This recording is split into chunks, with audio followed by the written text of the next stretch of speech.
We about to go live. We live now. Let's go. All right. Hey, folks, welcome to the TD Report. We are live and in charge. We got damn Jody Coleman coming back from Kansas City. Oh, my God, at the draft. He was out there doing it, Jody. Welcome back, baby. Hey Talk man, to us. it was a phenomenal experience, man. Kansas City, they were a great host for the most part. I do want to say this, Tony, and to all the fans out there. Kansas City, y'all knew that y'all was getting the draft a couple years ago. Why did y'all start construction right now? Like they had so much construction going on because they're trying to expand Kansas City, especially in the downtown area. If y'all knew that, y'all should have planned better. But anyway, they had 325,000 people there, which was more than Vegas last year of 300,000 people. So they broke Vegas record for most people at a draft. So it was a lot. It was a sea of red. They represent the Kansas City Chiefs to the fullest. They are the returning champs, and I seen more Mahomes and Kelsey jerseys than I would like. Okay, now, all right. So what you telling us is that you saw all that red. It was too much red. We need to see some you? brown and orange. Oh, so it didn't scare you? Tony, this is what we needed to see. This, you take a look. Go on, look. This is what we need to see right here, man. There you go. See. Hey, folks, we about to go in on this show because Jody done put out the typical fighting words. I did. Jody has released his grades. Absolutely. And inside his grades, we have some issues up in here, folks. Do we? Talk to me. We have some issues up in here. So what we're gonna do on this show is dedicated to breaking down the draft grades on what you saw. None of the fluff. We don't want to hear about Mel Kiper. We don't want to hear about Michelle. We don't want to hear about any of them because Jody was in the same place that they were in. He got the same thing, the same press packets, same all that stuff that all they got.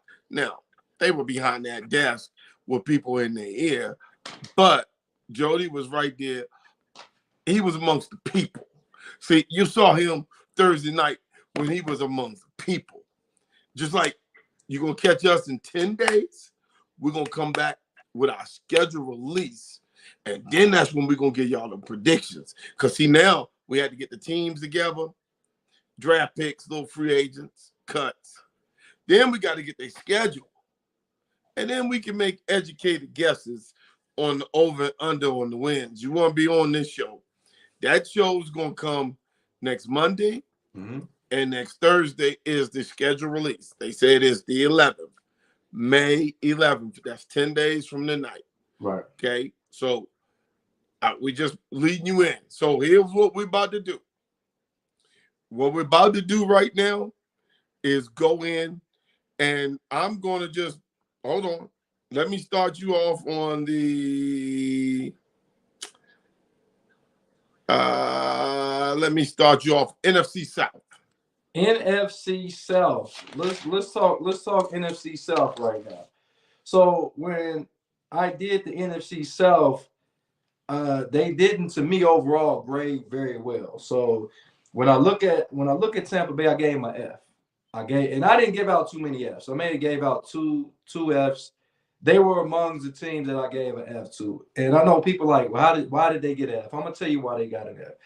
They went and got the kid from Pitt, D tackle that ran the fastest 40 time when you already got Vita Veda and y'all run really a 3-4 scheme. So where is he going to fit at in that defense when y'all had other holes? I think they needed a pass rusher because of, Levante David. You got Devin White wanting to be traded. It was a lot of pass rushers still available at that position, Miles Murphy being one of those guys. Mm-hmm. And they also could have used help in that secondary, and there was a lot of guys available, but they chose to go with the big D tackle. Not saying he's not going to be good, But when they run a 3-4 scheme, he's really not a 3-4 guy. He's a 4-3 guy because he's a rather smaller D tackle. So unless they're going to put him on the end and have him playing kind of the defensive end kind of position, but I want to see his impact that he has on Tampa Bay. So that was their first pick. And then they got a nice offensive line, a kid out of North Dakota State, the guy with the missing tooth. He has that trademark missing tooth, Cody Mike, if I said his name right. But I just think that with the available picks and what they got, I had to give them an F. Evidently you need to upgrade at quarterback. I mean, you got Baker Mayfield as your quarterback. Will Levis was still available at that time. They didn't go Will Levis, so I gave Tampa an F.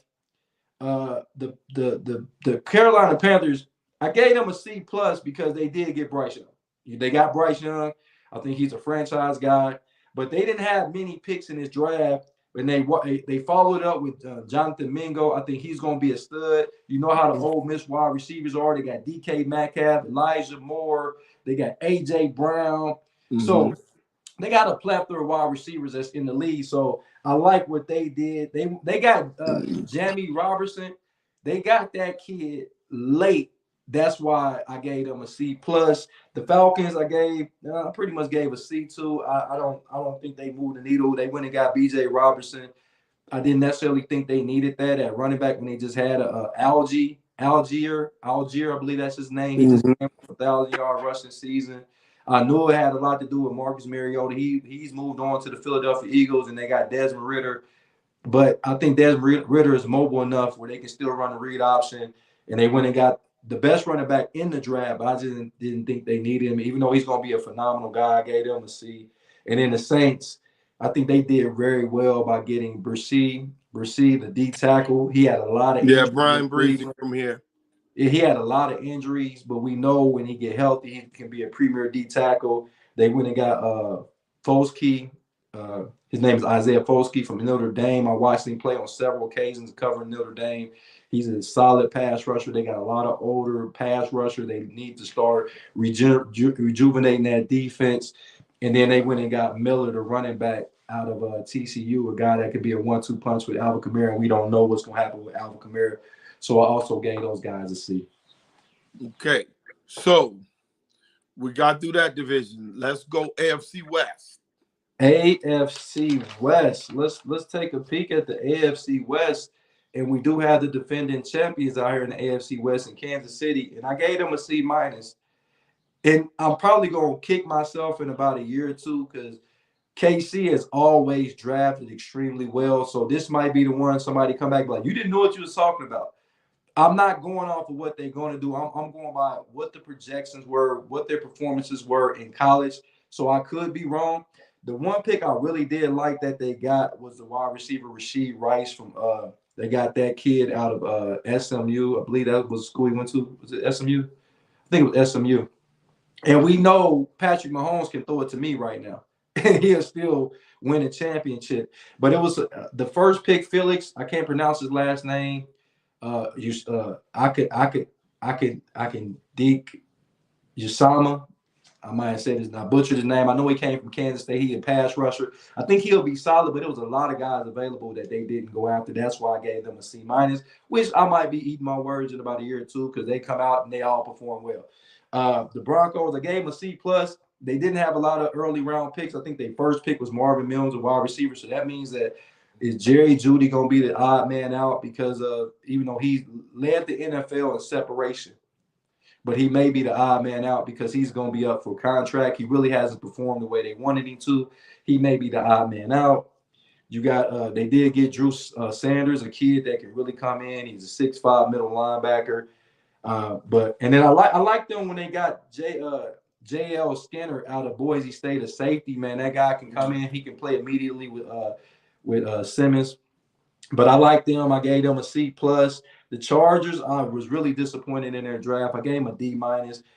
They went and got Quentin Johnston. I think they did need a receiver, but I think it was other receivers that fit their scheme a little bit better.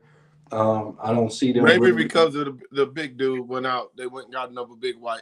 Yeah. A big dude. Yeah, I think they did. I think they're gonna start at some point move forward from Keenan Allen. He's been a long-term charge. He's been in charge for a long time. One of the most underrated receivers in NFL history, not just in the NFL today, but in the NFL history. Man, Keenan Allen is a stud out of Cal. But I think that the replacement. I think they could have did more at the receiver position. They didn't address the running back position. Again, they did not address the running back, and that's how I thought they lost the AFC Championship, I mean the AFC Championship, and the AFC playoff game against the Jags when they had that huge lead. They were not able to put that game away because they didn't have guys that could move the needle, that could move the chains. I was really disappointed that they did not go after or aggressively go after a running back in this draft. So I gave them a D minus because I feel like the thing that we know you got Justin Herbert, we know he can perform. The defense gonna play okay enough for them to win games, but they can't. Austin Eckler is very disgruntled. They haven't signed him, and we know that Austin Eckler need a Robin to his Batman. He needs a guy that can be a change of pace back. So I gave those guys a D minus. I was really disappointed in the Chargers that they're looking to move forward. And last but not least, the Vegas Raiders, I think I gave them a B plus, man. Tony, I gave them a B plus. They went and got Tyrese Wilson. That kid can play. That kid has 7.5 sacks at Texas Tech. And he has 6 sacks against ranked opponents, so we know he plays his best football against the best competition. They went and got Michael Mayer in the second round, which I thought was the best tight end on the board. They got him in the second round to replace Darrell Waller. And then they went and got Byron Young, the versatile D-end, D-tackle guy that can go next to Max Crosby out of Alabama. So I like them getting a B+. They got some other positions that they addressed. They got Christopher Smith out of Georgia, who was an All-American. He can come in and help their secondary. I like what the Vegas Raiders did. They gave him a B+. Okay, so folks, we've covered 2 divisions so far, and let me make sure the highest grade that I see is a B+ by the Raiders. Yeah. Out of those 8 teams that he just rolled down, the highest grade was a B+, and that was by the Raiders. Which to me, in that AFC, man, if you don't have a quarterback in the AFC, if your quarterback play is bad, you're not going to win. No, you're not going to win. So, coming back to the NFC. Right. We're going to come over to the NFC North. NFC North. The NFC North, I'm going to go off and start with a team I was very, very disappointed in. There was a couple teams I was disappointed in. But the one that had a numerous amount of picks with the Detroit Lions, I was disappointed with their draft. I gave them a D+ because, yeah, they got Gibbs. But if you're going to go running back and you got aggressive, why don't you just make a trade? You had the 6th pick.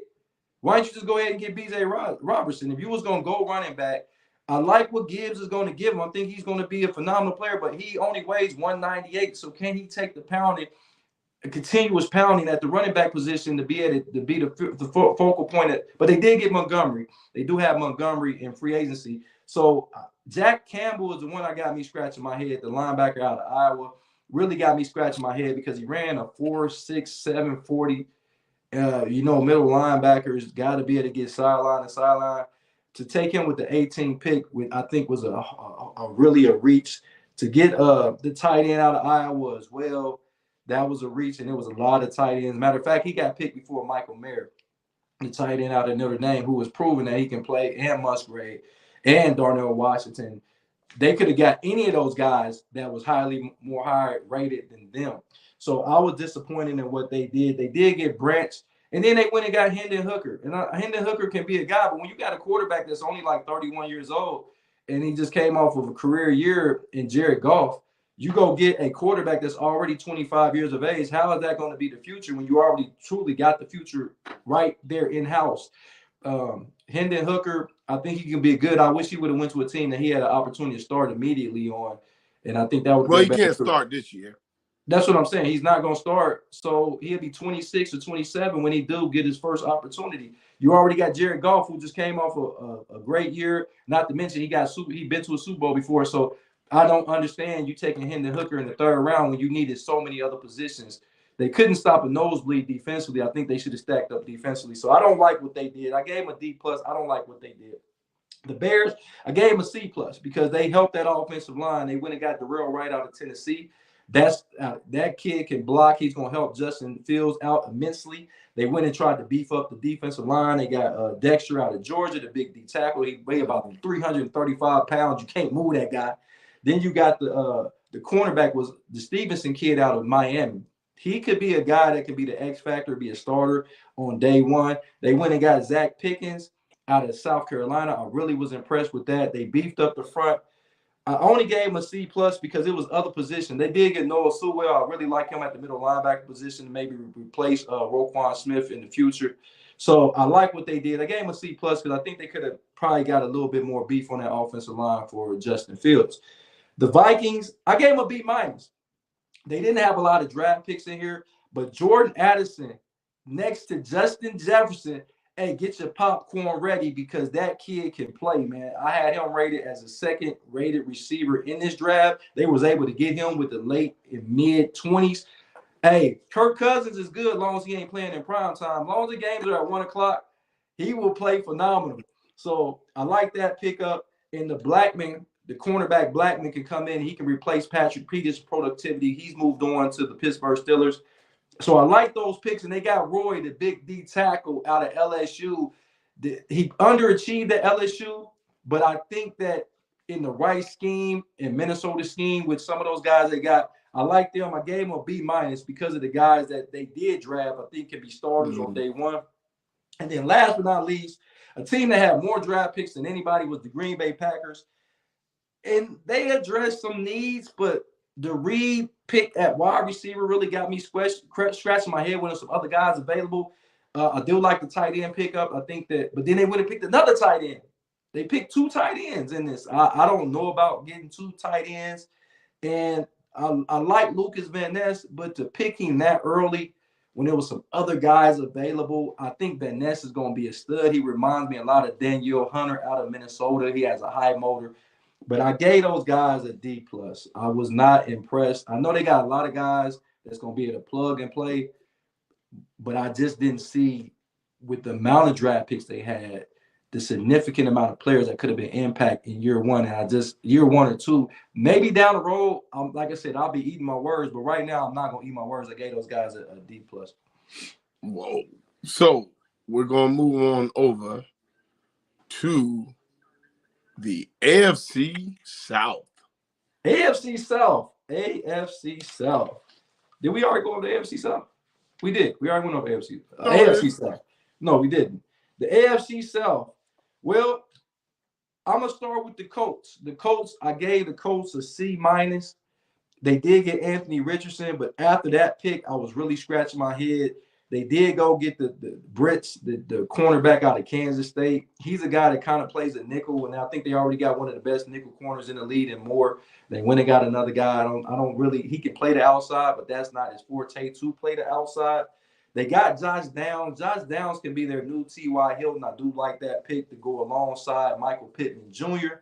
And they got Blake Freeland, the kid out of BYU. I thought he would have went a little bit higher, so I think they really got a steal on that. But other than that, some of the guys they got in the later rounds, I think they could have got some other significant players that performed well at the combine as well as performed on tape. Some of these guys, like I said, I'm not saying they're bad players, but when you seen the players that were available, I would have went in that direction. Now they did. Now remember this name. His name is Jalen Jones, Texas A&M cornerback. That's a guy they got really late.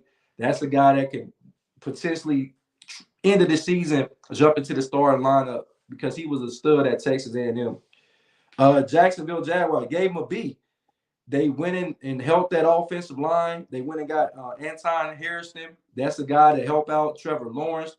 They had to replace the productivity out of Dewan Tyler that moved on to play for the Kansas City Chiefs. They went and got a backup running back in Tank Bigsby out of Auburn. Sorry, Alabama fan. Out of Auburn. I mean, they went and addressed. They got Antonio Johnson, who I thought was going to be the first safety off the board. Antonio Johnson out of Texas A&M, the 6'2", 192-pound guy that can play the cornerback position, cover the slot, cover tight ends without help.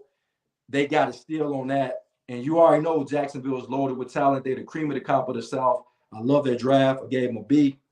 The Tennessee Titans, I was very, very, very disappointed in the Tennessee Titans. I gave them a D minus. I was wanting to give them an F. And they did get Peter Skorowski. I think he was the best offensive lineman in his draft. But after Will Levis, Will Levis, you just drafted Willis a year ago. You didn't even give Willis an opportunity to develop, and you still got Ryan Tannehill. You have so many needs, especially at the wide receiver position. And you went after Will Levis with your first pick of the second round? Nah. I want to give him, matter of fact, if I could change that grade, I would give him an F. So you get you went through the Texans, the Jaguars. Oh, sorry, I got one more team. I do apologize. The Texans, I was really impressed with the Texans. The Texans, I gave them a B. Why? Because they got the best quarterback in the draft in C.J. Stroud. They turned around and got the best defensive player, Will Anderson Jr. They traded up. They got very aggressive in that draft. They also addressed some offensive line needs. They went and got a receiver. They got Tank Deals. I like the kid out of Houston. He could come in. And then they got a kid named Xavier Hutchinson, a kid out of Iowa State, man. These guys, they went and made some moves. They got the linebacker Henry. I can't pronounce his last name, out of Alabama. They got some guys. They won't have, hey, Dev, they will not have the worst front seven in NFL history any longer. Okay. All right, folks, what we got, we are rolling with Jody Coleman. We have gone through 16 teams already. Right. We have gone through half of the NFL. So, Jody, in that half of the NFL, so let me take you back so we can go. We've covered the NFC South. We've covered the NFC North. Mm-hmm. We've covered the AFC.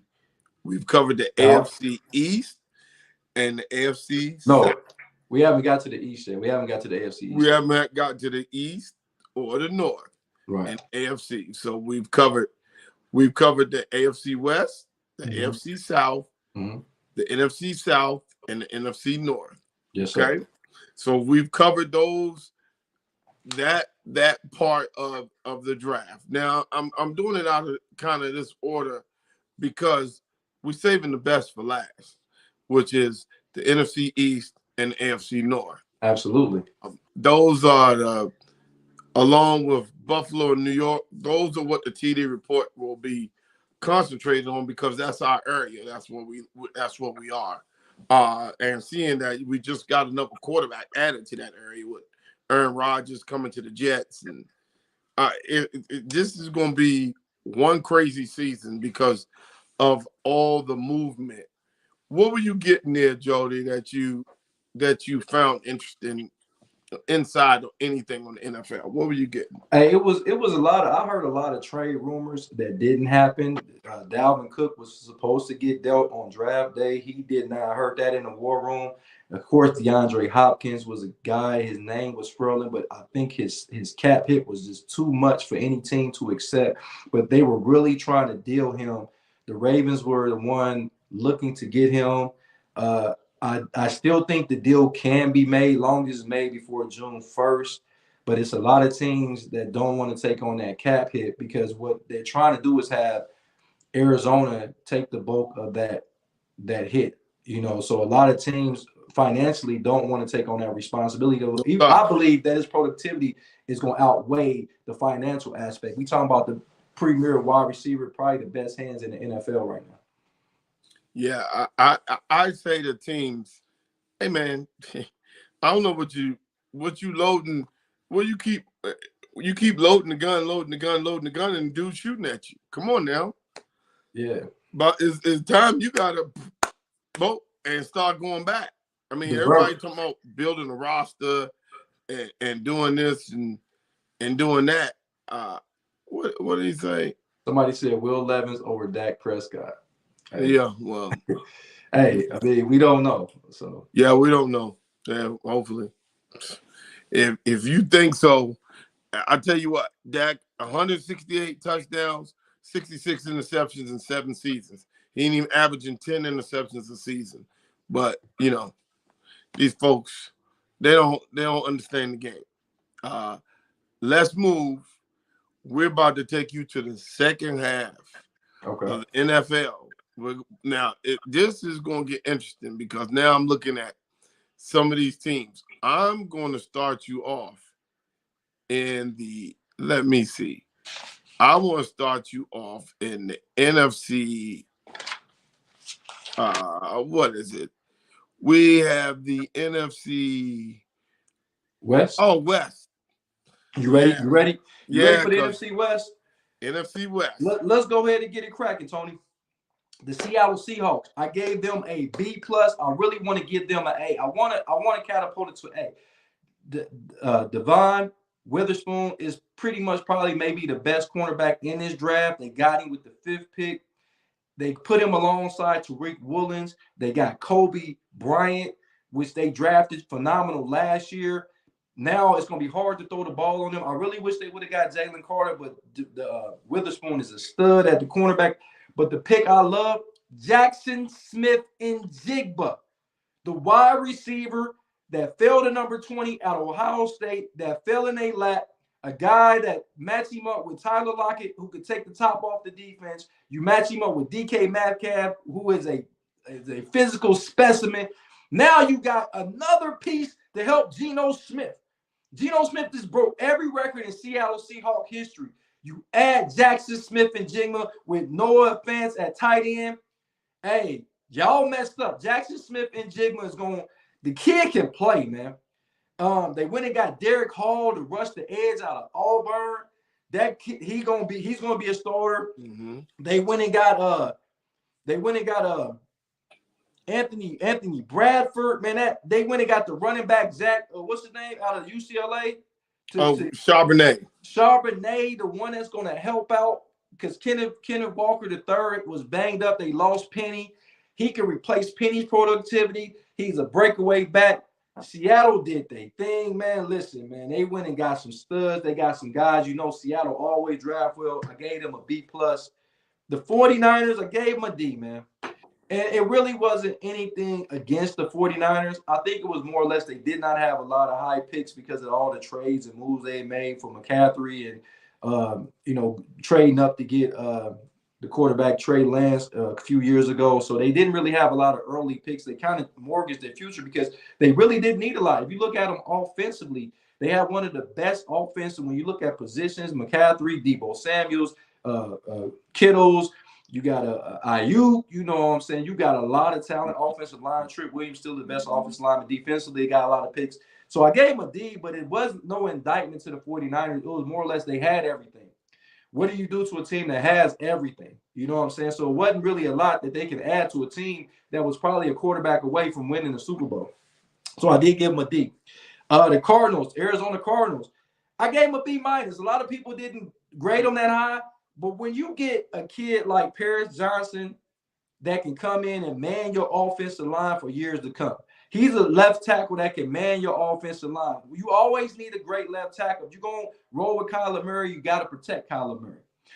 B.J. Armstrong, that kid has a brother that played for the Giants. He's one of the premier I think at LSU he underachieved, but he's a guy that's going to be able to come in. Y'all going to be surprised with his productivity. They've been looking for help on the pass rush after losing Chandler Jones a year ago.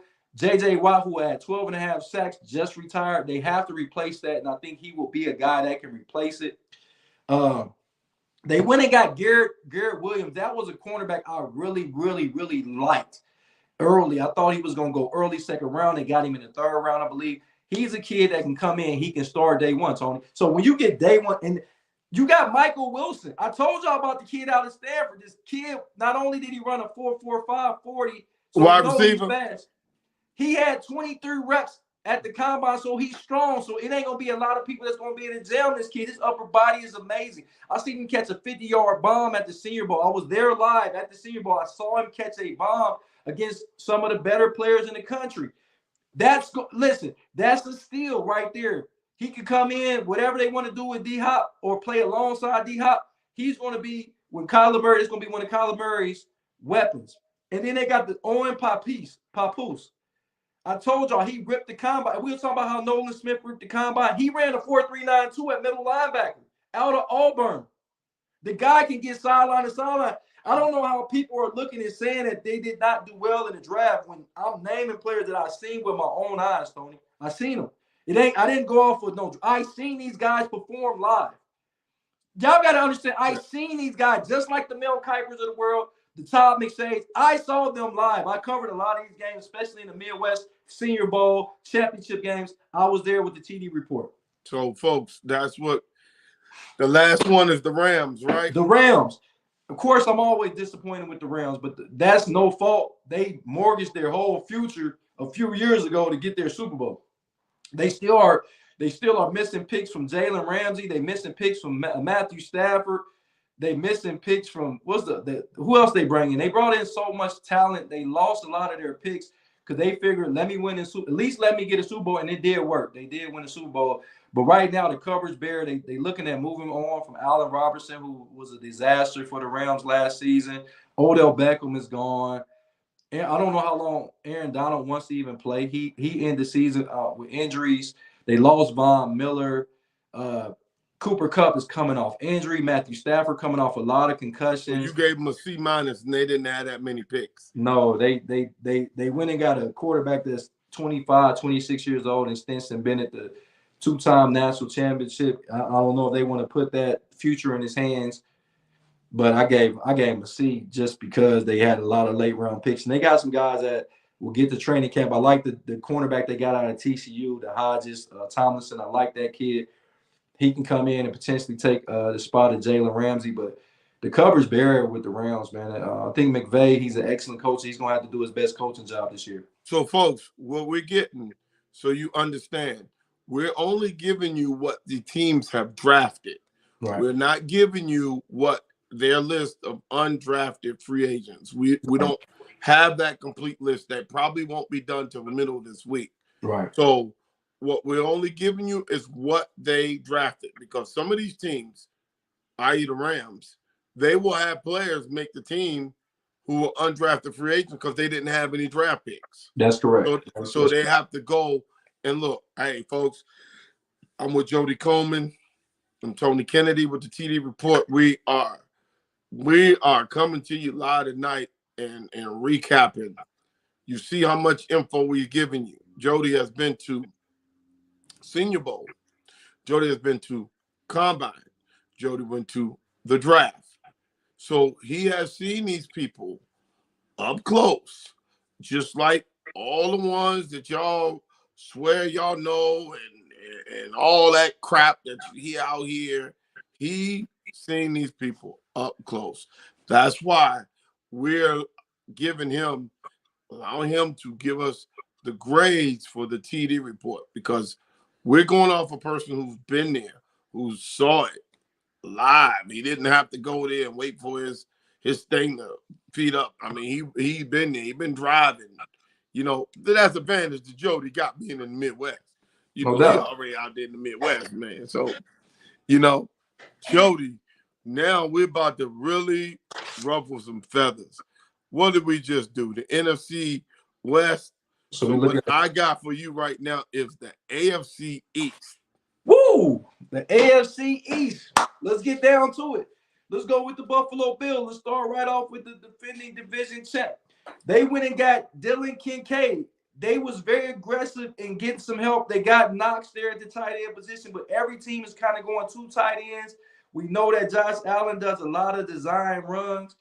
This guy can be that receiving tight end, intermediate 20 to 20. They already got a red zone threat. Knox is one of the top tight ends and scoring touchdowns in the red zone. So you add that element that Josh Allen so desperately needed. He needed to not only be able to go to Stephon Diggs, he had to be able to have somebody else that can get you a chunk of yards, and that tight end Kincaid can do it. He was actually the first tight end off the board, and rightfully so. They went and got Cyrus Torrent. Cyrus, that's a first grade, that's a first round talent that they got in the second round. He's going to be able to start to help to protect Josh Allen. I like that. So I like their draft. I gave them a B because they went and got two players that can be Pro Bowlers in the next 2 or 3 years.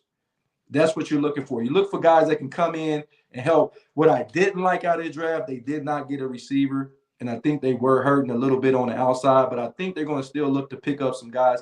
They're still in, hey, mark my word, listen, everybody listening. they're in the market to still get D Hop. They're still in the market. We know that they won't rest until they get what they need. You see how aggressive they was with Von Miller last year.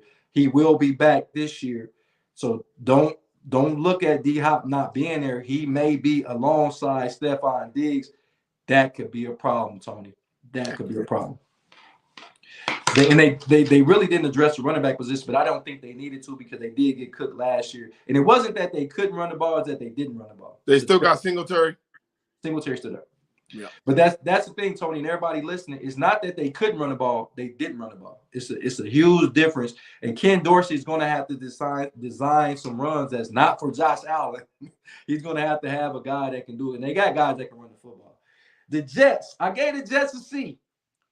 I think they really reached for Will McDonald, but I think when they got Aaron Rodgers, they got fat and lazy and said, you know what, we got Aaron Rodgers.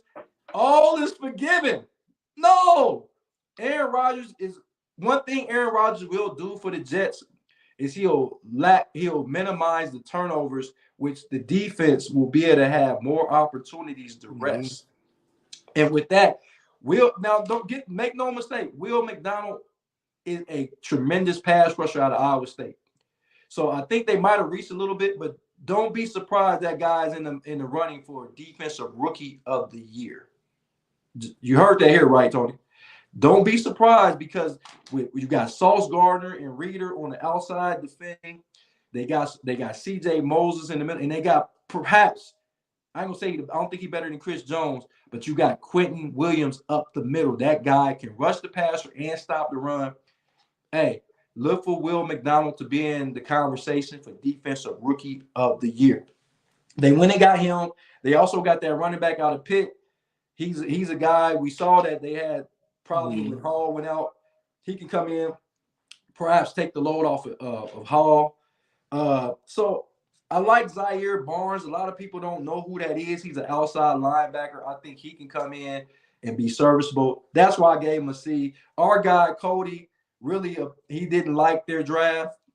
Cody, if you listen, I know you are. I know you didn't like the draft, but the Jets will be just fine. I gave him a C.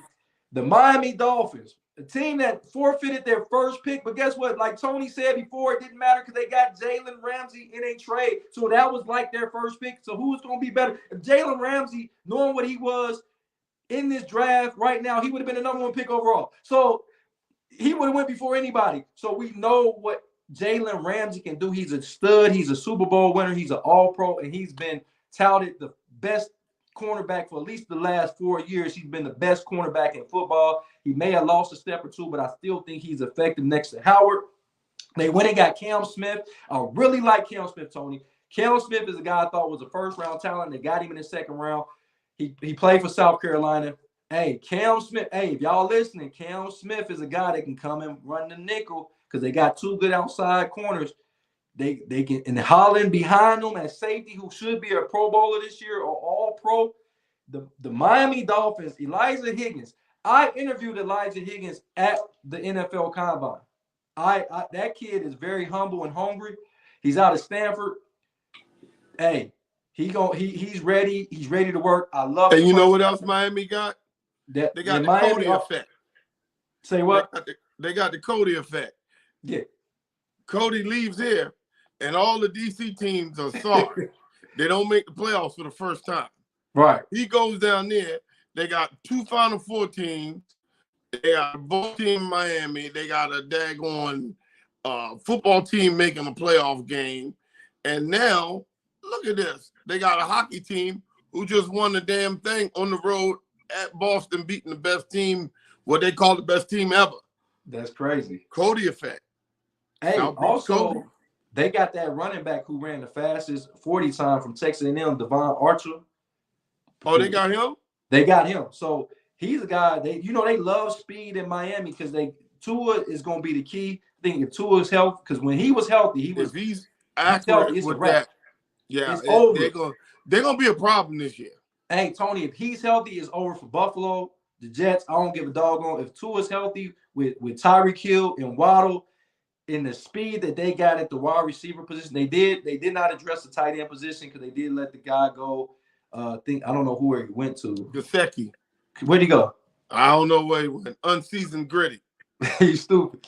But yeah, so I like what Miami did. I did, but I did only give them a C- because they did not have a first round pick for whatever reason. They forfeited that pick. I forget what happened. And of course, we talking about the New England Patriots. I gave them a B plus, and you know Bill Belichick. I'm not a huge fan of Bill Belichick. Everybody know I get on Bill Belichick because he has 6 Super Bowls with Tom Brady and 0 without him.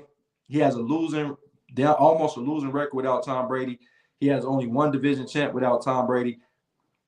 Yeah, everybody know, but I'm gonna give credit when credit is due.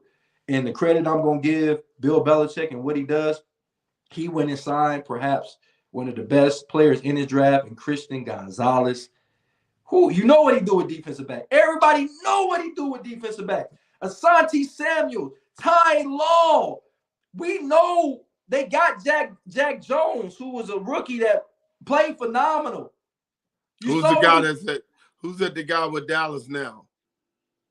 Oh, Stephon Gilmore. Gilmore, yeah. Listen, I mean, we know if anything Bill Belichick can do is coach defensive backs, and they went and got another All-Pro right there. Then they went and got one of the best pass rushers in this draft to go along, Matthew Judon, who was one of the premier pass rushers. They went and got Keion White in the 2nd round out of Georgia Tech. Hey, you know, didn't Bill Belichick have Lawrence Taylor and Carl Banks, and he made those guys stud? He had Willie McGinnis. We know this guy knows how to do things on the defensive side of the ball, and he just y'all let him get Keion White. Y'all let him get Keion White. And he drafted a punter and a kicker because he knows the significance of special teams. He wouldn't have 2 or 3 of those Super Bowls if it wasn't for Vinatieri. What's his name on there? Vinatieri. Yep. Vinatieri. They wouldn't have some of those Super Bowls. And the guy that everybody, this was the steal of the draft, Tony. Keyshawn Boutte out of LSU, the wide receiver. He slipped to like the 5th round. They got this kid. Mind you, if anybody listening, I told you I've been covering this stuff for a couple years. He was the #1 rated receiver when the season started. He got into it with the coach at LSU and he didn't play. So don't think that he can't play. He did not play because of the whatever happened when Brian Kelly got down there as the head coach. Mark my word, they get a B plus, man. When I tell you this kid can play out of LSU, he's reminiscent of Odell Beckham. I said it. I said it, Tony. So yeah, that's. And then I love that they went and got the only HBCU, Central State HBCU player that got drafted. The only one, they got him. Isaiah Bolden. They got him. All these guys, Isaiah Land didn't get drafted. Dallas Daniels didn't get drafted. Amari Miller didn't get drafted. I'm really disappointed none of those guys but all of them got picked up in free agency. Shout out to Dallas Daniels, kid from my hometown, Trotwood High School. Shout out to Dallas Daniels for signing with the Denver Broncos. So, folks, y'all hear Jody right now. We have cleared through, there are 8 divisions. We just cleared through 6 of them. So now, let's get to it. Last division in the NFC. It so happened to be called a division because let me set the tone for you guys right here so we can understand the significance of this. It's what some people in the sports world call the greatest division in sports history. It's championships. It's Hall of Famers, Hall of Fame coaches. Everybody has a Lombardi. It's the only division that everybody has a Lombardi. You can go to all these divisions. Everybody has a Lombardi. Everybody almost made the playoffs last year. Everybody had a playoff win last year. We went to a Super Bowl last year. The division is the division that doesn't stop. I'm gonna let you. We may take some time off. I'm gonna let you get that off. But we don't stop in that division. Now, we can't stand each other, but we're the only division to win 4 straight Super Bowls. 4 straight, folks. You see that? That's 4. 1, 2, 3, 4 straight. That will never happen again. Don't never in your say life. Never say never. So I'm going to introduce you to the one and the only NFC East. It's the best ever was. I'm gonna save the team that I know you want. I'm gonna save it for last on this one. I'm gonna save it for last. But guess what I'm about to do? I'm about to jump right into it. I'm gonna start with the Washington Commanders. I gave them an absolute F. F. How you gonna give them an F? I'm gonna tell you why I gave him an F. First and foremost, Emmanuel Forbes, who ran a great time, I think he's going to definitely be good. But they reached so far, they could have touched their own, they could have patted their own self on the back. That kid is good, but he was not rated over Joey Porter Jr. He was not rated over Gonzalez. He was not rated over Witherspoon. And this guy went with the 16th pick. Now, he can make me eat my words. I think he's going to be good. Don't get me wrong. It's just the selection they got him. And once again, they did need a defensive back because they got great pass rushers. And he may even benefit for guys getting to the quarterback, rushing the quarterback, hurrying the quarterback, and he jumps some routes. And he may get you 4 to 5 interceptions this year. But I'm going to have to see it. I'm going to have to see it. They reached very high. They could have got Gonzalez, and they did not get Gonzalez. They could have got him. They could have got Joey Porter Jr., who I thought would have been very good with that attitude. Not knocking the kid at all. Just I think they reached because you look at anybody's draft board, he was probably. Can I ask you something? If the picks were switched 16 to 17, would Belichick have gotten Forbes over Gonzalez? No, absolutely not. If he did not get if Belichick didn't get Gonzalez, he would have got Joey Porter Jr. I got you. So what we got here, not only that, they went and got Martin, the safety from Illinois. I like him, but he was not better than his teammate in Sidney Brown. So they had an opportunity to get Sidney Brown. They didn't address. I think Martin is going to be solid, but I think the Sidney Brown was slightly better. They could have got him and didn't. They went and got another running back late, Christopher Rodriguez from Kentucky. I think he'll be. But I think they blew this draft. I think they blew this draft when they needed offensive line help. And I don't see they got some guys, but nobody of significance on that. You know, the interior was one of the worst interiors after losing. What's the kid that used to play there? He plays for Jacksonville now. Sheriff. They lost Sheriff, Brandon Sheriff. They really that was their Achilles heel. They were not able to block the Philadelphia Eagles or the Dallas Cowboys or the Giants. You couldn't block none of the teams in your division and you winning. No. So yeah, they got an F. Cody, argue with me, fight me, whatever you want to do. They got an F. I don't care what Mel Kiper said. I don't care what McShay said. Jody Coleman is saying they got a freaking F, and I just told you why. Jody, should they have addressed the quarterback position? What do you think of their quarterback room? It was nobody available to pick unless they was aggressively went and got one of the 3 that went in the top 4, and they didn't do that. So unless they was going, is Hendon Hooker better than everybody on their roster? Hooker would have been great at quarterback, but I think they could have got Hooker. I would have been happy with Hooker because Hooker's better than Hal. I mean, Hooker only had 7 interceptions in 2 seasons in the SEC.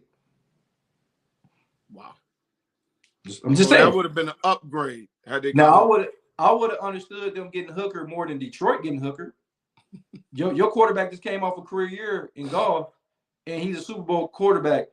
I would have understood that over Hal, who is unproven. Not saying he can't be good, but when Hal, the year before Hal got drafted, he was rated one of the top quarterbacks in the draft. He fell all the way to the 4th or 5th round. So they want to put all their eggs in that basket. Hey, but defensively, I would have put a package together. They're not going to re-sign Chase Young. I would have put Chase Young in the draft pick and moved up in the draft and got C.J. Strauss. That's what I would have did. But anyway, they got enough, Tony. I'm not going to even talk about y'all no more. Put your comments down there. Argue with me. I got an article coming and why I gave them. Argue with me. I love it. I love to hear what y'all have to say. The New York Giants, the New York Football Giants, I gave them a B. They got better in this draft. They already was good and they were already on the upswing, but they went and got Jalen Hyatt. Jalen Hyatt, the wide receiver out of Tennessee, to go help on the outside with Danny Dimes, Daniel Jones, the $1 million man up there, Danny Dollars, or whatever you want to call him, his nickname is. But they went and got that man some help. They went and got a great defensive back in Deontay Banks, a kid out of Maryland, ran a phenomenal 40 time at the combine. I think it was a 4.36 or something like that, 4.32. He's fast. So that's going to help on the outside when they got Thibodeau, who's rushing the pass. So they still got Leonard Williams.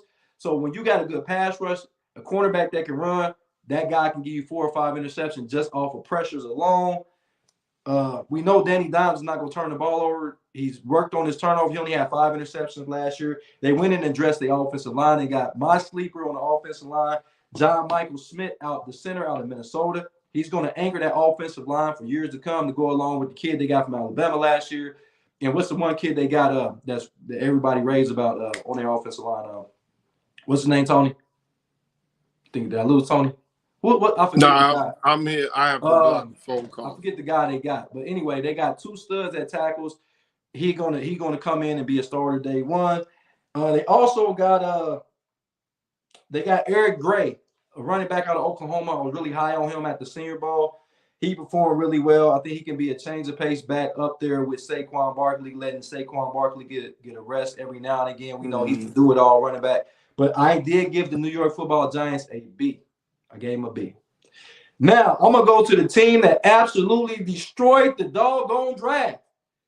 One of the best drafts I've ever seen in NFL history for one team, and that is the Philadelphia Eagles. Yes, I gave him an A+++. Yes, I did. And I'm going to tell you why I gave them an A+++. They stole the draft by getting Nolan Smith with the 31st pick, a guy that Michael Parsons was almost sick to his stomach when he got on the podcast because he was the one that introduced. He was supposed to go to Penn State. Nolan Smith was supposed to go to Penn State. He was the person that hosted him. If you go back, look at what Michael Parsons is sick because he know the talent that Nolan Smith possessed. Nolan Smith ran a 4.3 40. He can cover tight ends. He can cover running backs. He can be a 3-down defensive player. And you let Philadelphia get him? Jalen Carter, pound for pound, may have been the best player in the draft, pound for pound. You let him get him. Not only that, y'all let him get Keelan Wingo in the 4th round, a guy that ran a 4.36 40. You let him get him. Look, it don't stop there. You let him get Sidney Brown. You let him get Sidney Brown. You let them, Tony, y'all let them get Sidney Brown. I blame you. I blame you and your Cowboys for letting them get Sidney Brown. Oh, my God. It don't stop there. It don't stop there. They went and then they got a backup quarterback, Taylor McKee. I told y'all about Taylor McKee. He was just raw at Stanford. So guess what? He gets to sit behind Jalen Hurts, the $1 million man, the second highest paid quarterback in the league, and he can learn. Just in case he get hurt, he can come in and be the – y'all, what are y'all doing? Y'all let Philadelphia do that? Y'all let Philadelphia do that, right? Y'all let Philadelphia. Yeah, you Tony, matter of fact, I'm blaming you. You let Philadelphia win that draft. You did. So, yes, they got an A+++. And then on top of that, y'all let them trade for DeAndre Swift. Stop it. The Philadelphia Bulldogs, the Georgia Eagles. They got every Bulldog known to man. I'm surprised they didn't get Christopher Smith, the safety. I'm surprised they didn't get him. But this is who we want to talk about. This is who we want to talk about, Tony. This is who we want to talk about, huh? The Dallas Cowboys. This is who y'all want to hear. This is what y'all tuned in for. So I'm going to go ahead and give it to you, Tony. I gave him a D-. I gave him a complete D-. Yes, I did. I gave him a D-. Smith at D tackle, you reached so far when it was other guys available. Smith is going to be good, and he's going to be great in Quinn's all defense because we know he know how to coach defense. But y'all has it's so many other players y'all could have got, Tony, and y'all only got Smith out of Michigan. Really? That's who y'all got with y'all first pick? Let's continue. Then y'all go get another Michigan dude. What's up with y'all in Michigan? Mm-hmm. Y'all They only like got they Shoemaker winning now. tight end. What else did y'all get? Y'all got Vaughn. I think Vaughn is the best pick y'all got at running back out of Kansas State. Y'all got him in like the 6th round, and his dad, emotional sight when his dad called his own son and asked him, can he come to work with him? If you don't tear up by seeing that, like if you got a son or you nephew or something like that, and you can make that call to your son that he is now a professional player in the NFL, it was just emotional. But yeah, Dallas got a D-. So off of that alone, we should get a C because of the emotions. Oh man, I listen. I'm Jody. I don't go off of emotion, man. I'm Jody Coleman. I don't go out for emotion, man. You just said you was 10, and you ain't 10 enough to go give us a good grade. I gave about no 10. Cowboy fans, I gave y'all D-. Fight me.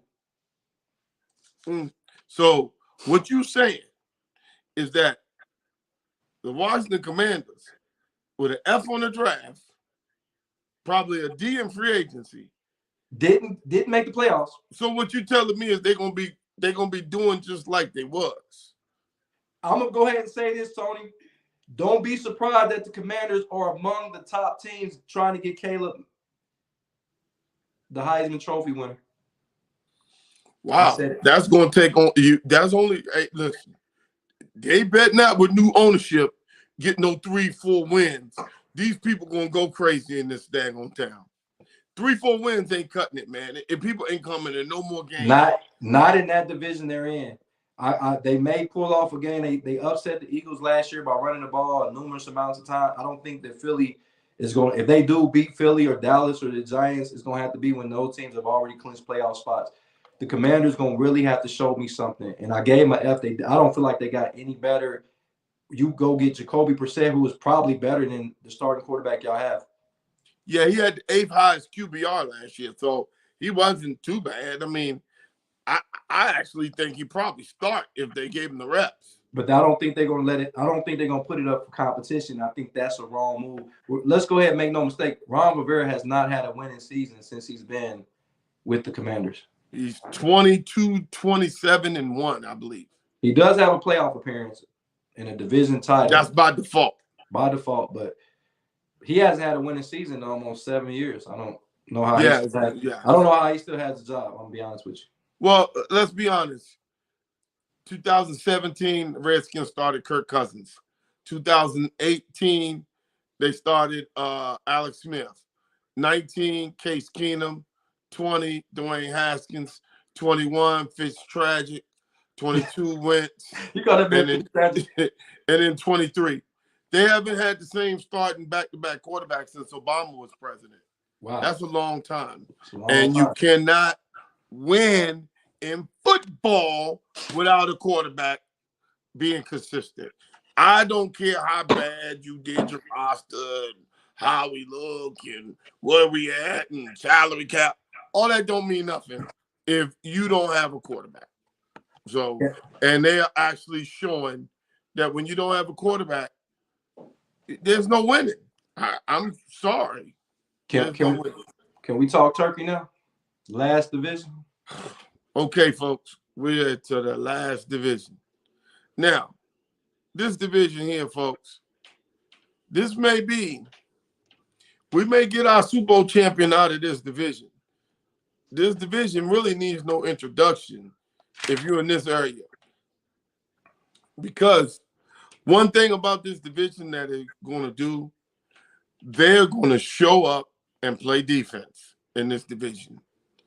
And it just so happens that they end up got 2 Heisman Trophy winners in the division.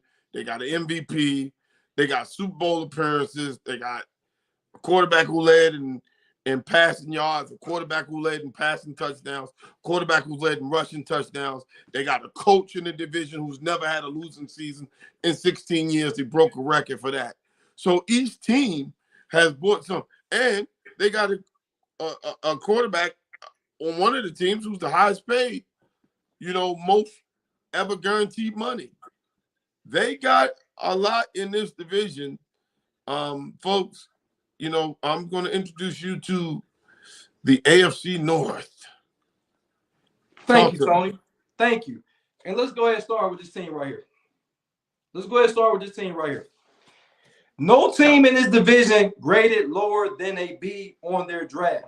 They had the best draft overall as a division. And let's get right into it. Now, That's not biased, folks. Go ahead. The Cleveland Browns to not have a first or second round pick, let's make no mistake, the first round pick, you might as well say it's Deshaun Watson, right? You might as well say it's Deshaun Watson. The second round pick, you might as well say is Elijah Moore, right? Okay. We got two guys that's already proven. But guess who they got with their first pick of the third round? One of the best wide receivers in the draft. His name is Cedric Tillman from Tennessee. 6'3", 213 pounds, reminiscent of DeAndre Hopkins. Remember, DeAndre Hopkins out of Clemson was behind Sammy Watkins. Mm-hmm. Let's go, y'all. So let's do a little history lesson. He was not the top guy on Clemson, but that's how Cedric Tillman was the number one guy until he was hurt in Tennessee. The Cleveland Browns get him to go along with all the other wide receivers: Amari Cooper, Elijah Moore, Darius People-Jones. And they still got the fast kid, Marquise Goodwin. They went and got the guy that was an Olympic sprinter. Mm-hmm. So you add that kid that can potentially start on day one. We don't know. He's going to have to learn. Not to mention last year they got the kid from Purdue, David Bell. So that wide receiver room went from one of the worst wide receiver rooms about a year or two ago to one of the best, or at least one of the receiver rooms we can start making mention of the other receivers. They also got DeJuan Jones, who a lot of people had in the first or second round, the right tackle at Ohio State. They was able to get him late in the fourth round. They got a guy that we know Conklin just got his money, but he's been out a lot of games, and we got killed on that side of the line. Now we got a kid that can come in and fill that role. His natural position is right tackle. His natural position, but he can play left tackle. He played basketball. He has nimble feet. We got a fourth rounder with at least second round talent. We went and got the big D tackle out of Baylor. He can come and help because we were one of the worst teams against the run. Cleveland couldn't stop anybody from running the ball up the middle.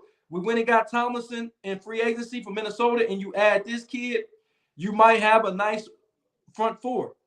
Not to mention, we got a backup quarterback in Darius Thompson Robertson, the kid, very ultra athletic guy. If Deshaun Watson can't perform or he can't play, you won't have to change the offense too much for this kid. So he's going to be a guy that can learn behind Deshaun Watson, because you never want to have it where if one player goes down to your team, you can't win. And that's what Cleveland is doing, is stockpiling talent. So they got a kid named Cameron Mitchell, a cornerback that played alongside Greg Newsome at Northwestern. Northwestern has been producing a lot of good players, a lot of good cornerbacks, and you get him. He's a guy that can come in, add some depth. I gave Cleveland a B+. The Ravens gave him a B-. They went and gave Lamar Jackson some help. First and foremost, thank God for signing Lamar Jackson back. So all y'all that said y'all didn't need him, y'all needed him. Y'all needed him. But anyway, you go get him Odell Beckham in the offseason. You draft a stud in Zay Flowers, who was reminiscent of Steve Smith, junior or senior? Steve Smith Jr., senior. You got him. You got him with the 22nd pick. Excellent pick by Flowers. They didn't stop there. They went and got one of the premier middle linebackers in Trenton Simpson. You know they can play defense in Baltimore. We know that. You got a guy who was rated maybe a late first rounder, mid-second round type of guy. Y'all got him in like the third or fourth round. And then after they got them, they didn't renew the 5th year on Quinn. Yeah, so we look at it, you know Baltimore, outside of Lamar's situation, usually make good decisions outside of Lamar's situation. I think they shouldn't let that drag on. But anyway, I give Baltimore Ravens a B-. Let's get to the Cincinnati Bengals, who I gave them a B+, but I'm gonna give them an A. Let me tell you why I'm gonna give them an A on air. They went and got Myles Murphy with the 28th pick of the draft. That guy was one of the premier pass rushers out of Clemson. If you don't know about him, the Bengals are 29th in the league in sacks. Even with having Trey Henderson, even with having Sam Hubbard, they was always in the AFC Championship game. So just imagine the guy that can come in and give you 8 to 10 sacks in his first year. That helps the defense out tremendously. What's his name? Myles Murphy out of Clemson. Myles Murphy. Then they went and got DJ Turner out of Michigan, a guy that ran a 4.26 40, the fastest 40 time at the combine. So when if you can start getting a pass rush, guys that are fast can jump routes. They can get you interceptions. They can get you pick sixes. But I like that Jordan Battle was just as good as Brian Brent at Alabama, the safety. He comes in. They lost Jesse Bates and they lost Von Bell to free agency. So now you bring a guy that can be a plug and play guy and start immediately for the Cincinnati Bengals, who already, let's make no mistake, they've been to the AFC Championship game twice, back-to-back season, and the Super Bowl, and was a player or two away from winning the Super Bowl. This is the guy I really like, Charlie Jones. He's my sleeper out of Purdue. He reminds you a lot of Cooper Kupp. This guy can get open. He's not the fastest, but he's really good. Open. He's always open. I seen him in the championship game. I was at the Big Ten championship game, Purdue versus Michigan. I was there in the press box. I seen him torch Michigan. But Purdue just didn't have enough talent to compete with them. But you saw how talented he was. He had like 4 catches for like 120 yards. It was like he was unstoppable out there. Then they went and got Chase Brown. Chase Brown could potentially start running back if they don't know what Joe Mixon gonna do. You know they lost Penrod. What is the guy? The other running back they lost to Denver. Penrod. Yeah, Penrod. He's gone and went to Denver. Chase Brown is going to get a lot of reps at running back, and don't be surprised if he's ended up being a starting running back by the end of the season. And then they got a kid I interviewed. I can't pronounce his name. His name is Andreas Lovisa out of Princeton. I interviewed that kid, very humble, 6'3", 210 pounds. He ran a 4.4 40, so that meaning for his size and he's very smart. He went to Princeton. And with Joe Burrow throwing him the ball, we don't know, so they went and got some wide receivers. That's telling me Tyler Boyd may be on his way out. That's what that's kind of telling me. They needed depth at wide receiver because they did have injuries. Could Chase missed about 4 to 5 games. Jamar Chase. They want to have insurance policies in place, and that's what Cincinnati did. They addressed all their needs, and they went and got a DJ Ivy, the cornerback. That was a steal. That kid can play. They went and got him like in the 6th or 7th round. So the Bengals addressed all their needs. They already addressed the offensive line with Orlando Brown Jr., bringing him in. They already addressed it. They still got Collins. So they addressed their needs. Remember everybody said they didn't have defensive backs, and they went and loaded up on defensive backs. They said they couldn't rush the passer. They went and got pass rushers. They couldn't run the ball consistently. They went and got a running back, and they had injuries at wide receiver. They addressed that. I love what the Bengals did, and I'm a Browns fan. I don't even like the Bengals. But last but not least, everybody watching, I'm about to give you the grand finale. We're about to wrap up this show, but we couldn't leave without talking about the Pittsburgh Steelers. Once again, Tony mentioned it, a head coach that has not had a losing record since he's been there. And he's been there 15, 16 seasons? Mm-hmm. He's done it, not just with Ben Roethlisberger. He did it with Kenny Pickett. He did it one year with the lunch dude. Like he was serving lunches at one point. Remember the one kid they had, man? I didn't know they was winning games with those guys. So that guy can coach. But let's talk about their fans are the most spoiled, unrealistic, and idiotic. You have a great coach, and they nickname him Mediocre Mike because, first of all, let me set the history of the Pittsburgh Steelers. From 1933 until 1972, which is 40 seasons, they had never had a playoff win. 40 years and never having a playoff win. The Immaculate Reception was their first ever playoff win. Mm-hmm. Now, they didn't get the Super Bowl that year, but from that point on, which has been about 50 more seasons now, these guys have a total of 6 Super Bowls. And only 3 coaches. And only 3 coaches during my lifetime. Folks, I was born in 1970. Pittsburgh has had 3 coaches during my lifetime. And the one coach who's never had a losing anything, he gets all the heat from their fans. He's kept a team up during the hardest time. See, if Mike Tomlin, so you guys understand, he had 11 new starters 3 years later when he won his Super Bowl. That doesn't happen without him and the way they changed that team. Right. See, back in the day, Chuck Noll, once he got his team because there was no free agency. And to have 7 straight winning seasons doing free agency, I take my hat off because it's so hard because you have to keep trying to cycle up. For this guy to be doing what they're doing, and believe me, I hate the Pittsburgh Steelers. But what I will always do is understand greatness. Rosen, what he did for the draft for the Eagles. I can't stand the Eagles, but he is getting heat for what? Because he's doing great.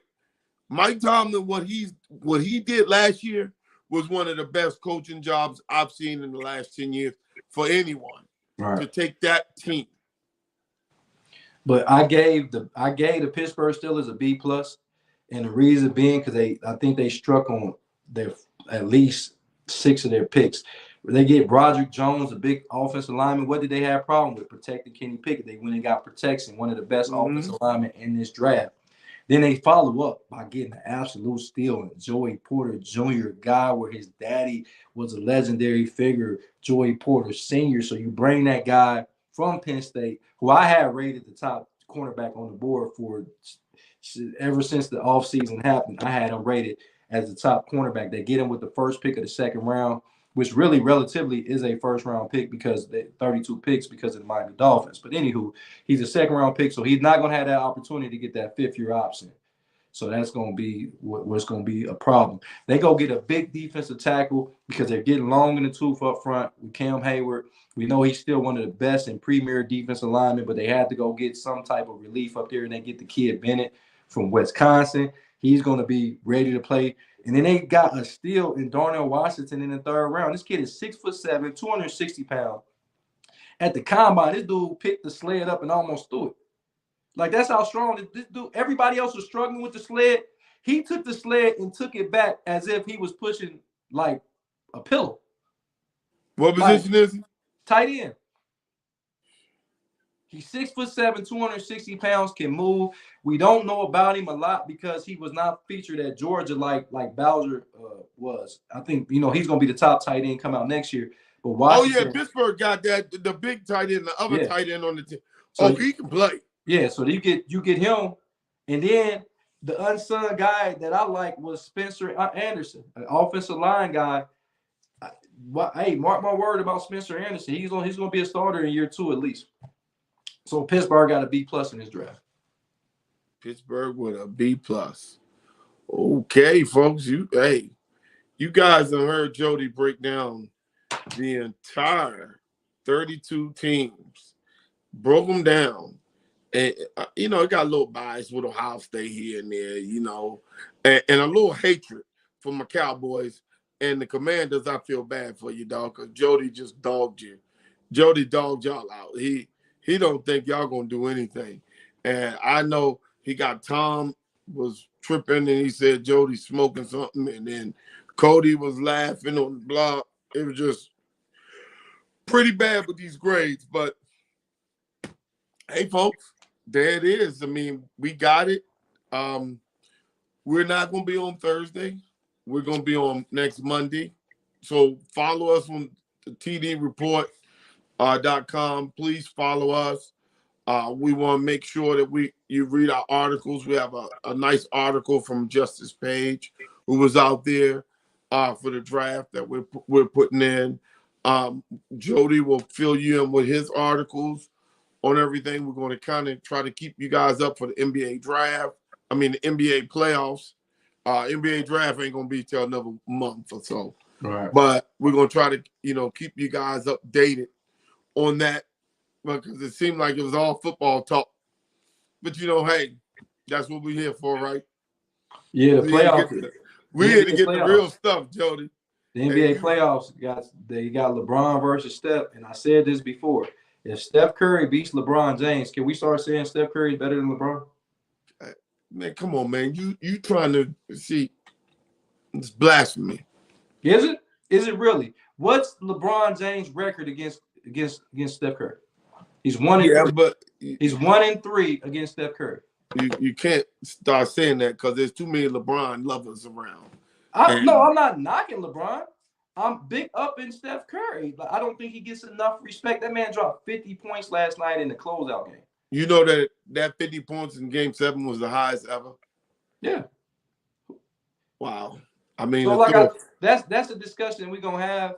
But if LeBron James better figure out a way to beat Golden State, because if he don't, I got a lot coming y'all way. Yeah, and folks, so you know, Jody's a little biased because both players were born in Ohio, the same state Jody was born in. So I didn't know you didn't know Steph was born in Ohio. Yeah, I knew that because his daddy played for the Cavaliers for a minute too. Yeah, for 1 minute, but he was raised in Charlotte. Hey, that's cool. Yeah, so yeah, guys, you know this daggone Jody done started some shit on here. You know, with them Commander fan, they ain't gonna let you back in DC, man. They gonna tell you can't come down here. You giving Commanders an F. Cody and them walking around with A's and A minuses and B's. I said, dog, until y'all get a quarterback, it ain't, man. I don't know why we talk. Hey, listen, this is recorded, so y'all can always go make reference to it. But make sure if I'm right that y'all come back and get my props. Don't only come back if I'm wrong. Yeah, well, we gotta make sure now. We gotta make sure. Jody said Lamar didn't need an agent. And he kept a lot of money, didn't he? So we on here, Lamar Jackson signed 185.5 guaranteed over the 133, and I said that's 52.5 that he actually got more, and he don't have to give up I think it was 3 to 5 more or 6 million that has to go to some dude in a suit because they did it. So I'm gonna leave with this because I got to get ready to roll. But I'm gonna leave with this Lamar Jackson little nugget.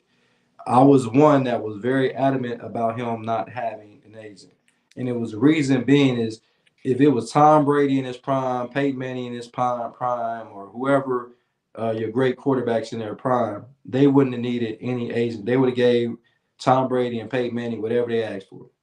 Lamar Jackson is in his prime. He just came off. We already know what his stat line. I don't need to regurgitate his stats. We already know what they are. We know he's an MVP. We know he led the league in touchdown passes in the MVP season. We know that he only won one playoff game thus far. I'm gonna say this. This is what I want to see more of: is keeping money inside families. Because if you look at the Rockefellers, you look at the Kennedys, they were able to keep money in house, and they have heirlooms and they have family tradition. Lamar Jackson wants to start that for his family. His mother has been the one taking him to practice, picking him up. They didn't believe that he can even play the quarterback position, even though he lit Florida up. Only school that really let him play quarterback was Louisville. She was the one making that trip from Louisville to Florida. Not none of these dudes in a suit that only wanted to be around him because it was a paycheck attached to it. His mothers know best. She know that young man. She always believed in her son. And it's proven fact right now. So a lot of times everybody think that you have to have somebody represent you. Now, if you got the talent, you really don't need a person to represent you to that level. Now, I don't want to take a job away from anybody, but I also want to keep money in-house when it should be in-house. Joe Burrow, to be honest, don't need an agent. He don't. His dad could represent him if he really wanted to, and he still will be the highest paid quarterback in NFL history. Let his dad come back on here and do the talks on here. Hey, that's my guy, man. Hey, that's my guy, man. Mr. Burrow, right, bro. He's a good guy to front the show. So that's all I got, man. And I'll be back next week and we can kick it again. Okay. Hey, folks, we catch you next Monday. I might be a little out because I got a little procedure to do, but we're going to do it. All right, folks. Much love. Remember, 10 days from now, schedule release. That is when we'll be able to give you everything on what we think the over-under for the wins are. That's when Vegas will allow you to put your bets in. Yeah. All right. See y'all Jody later. Coleman, this is Tony Kennedy. We are out.